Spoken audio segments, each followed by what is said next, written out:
Well, we're almost to Windows 11. I don't know why I decided to install Windows 11 of all days today, but I was like, sure, why not? I mean, I'm going to get this version anyway at some point. Maybe get a head start for at least a couple of years. It's at 100% for downloading. We'll see when it starts to install. It has reached 100%. What is going to happen now? I have not moved my cursor since starting the video. Huh.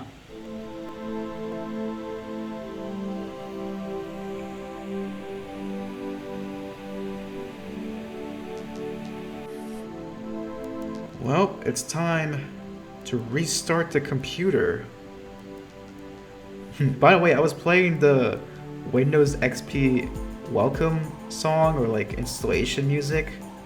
It plays when apparently your sound card works. So that was interesting to watch the load thing for that go up while the song was playing. Well, that's it for Windows 10. Unless, of course, I don't like Windows 11 so much that I end up going back. Because I do have a 10-day go back period. I bet this is probably going to take like an hour or two, so I'm not going to record this long. Oh man, imagine if my computer just shuts down, like the power goes out, and then my computer's just fucked. It's just completely screwed up. No way to access it.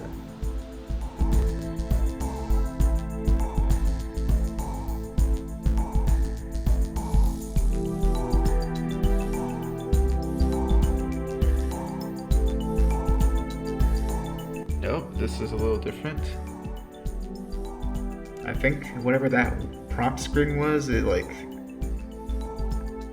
deloaded Windows 10 off my computer. Now I was gonna try to insert Windows 11 here. We'll see.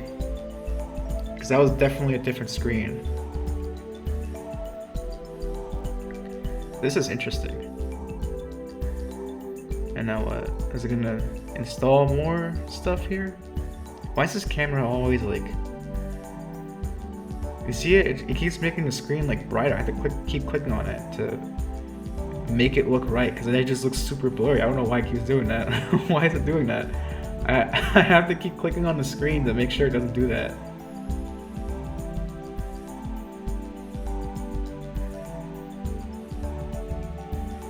Ooh, look at this. 64%? Is that a sign? What is that? Wow, I'm dumb. I didn't realize this text at the bottom. Your computer may restart a few times. Yeah, I didn't realize that screen. Anyway, I want to talk about my experience with Windows 10. Oh wow, it's going up again. I had this OS since 2020. I guess it was a return to glory somewhat for Windows, because Windows 8 was just a mess. I did hear there were some improvements to the experience for Windows 8, but like the whole start menu and that pretty much killed all momentum for everyone else. And so they had to kind of go back to the drawing board with Windows 10. Although the thing with Windows 10 is I heard there was a lot more BS, like the whole you had to update Windows 10 after a certain point. Like updates weren't just optional anymore. There was only like a 7-day waiting period. If you were connected to online after that, your computer was forced to update, which is just kind of stupid. And I heard there was apparently like a lot of bloatware. I installed some stuff that was installed on the computer that I didn't think was necessary. So I don't know if Windows 7 that had that issue before. Windows 7 I'm always gonna cherish. There's also Vista too, which is I guess the prototype for 7. I actually ended up growing up with Vista, so that was interesting. I didn't hear all about the bad stuff about it. I assume that was like 7 because of how similar it looked, but then I went back and looked at the background and the menu, and I was like, oh yeah, that's definitely not Windows 7. I'm always going to like probably 7 the most, but 10 was, it was a point of Microsoft sort of gaining control of the, how do I say this, the OS market. 10 still right now controls the majority, although I bet 11 at some point will take over in like the next 3 years probably. We'll see.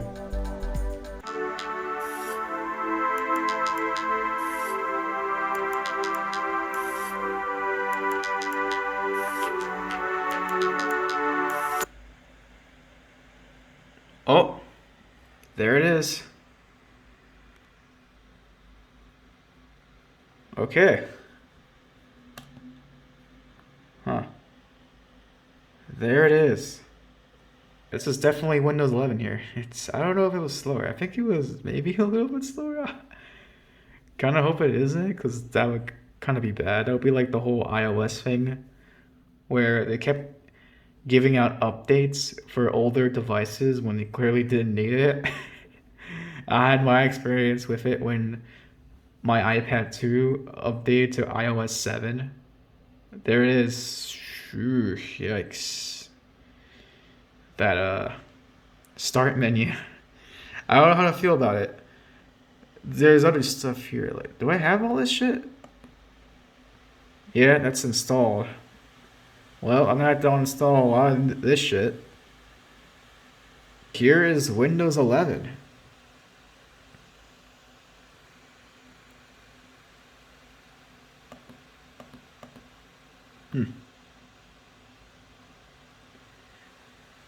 Well, here it is.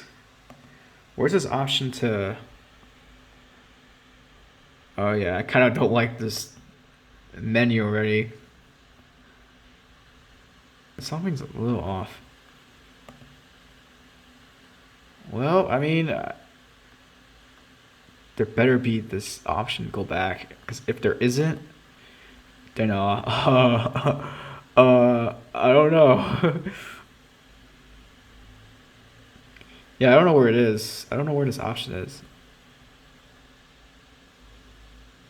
Let me find it. Okay, here it is right here. Go back. If this version isn't working, try going back to Windows 10. I mean, here, I have my 10-day grace period, and we'll find out if Windows 11 is good right now to keep it, or if it isn't and I just go back. We'll see.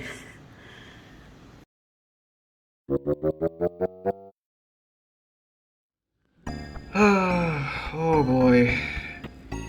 Well, after possibly 3 or 4 days of using Windows 11, I had to restore to Windows 10 because the CPU kept heating up like crazy, because I think my system was using like a ton of percentage of the CPU for some reason. I don't know why it kept doing it, but it kept doing it.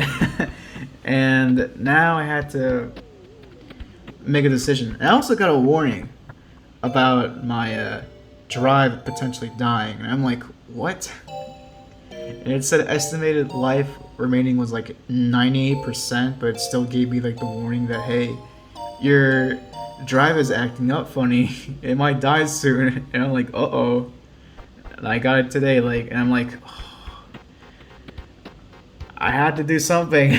I didn't want to wait like too long, have my drive fail on me. This issue got worse with how many days it passed.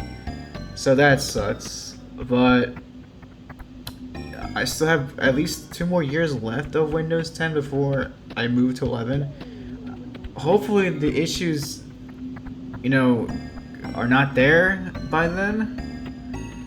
That's not saying much, though.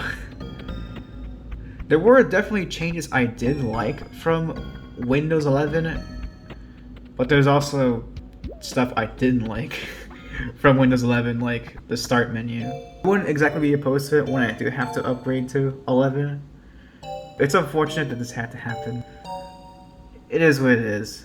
So hopefully the heating up issues resolve going back to Windows 10, but I heard some stuff that it might not because it installed stuff from Windows 11 and might still be in there. Oh boy.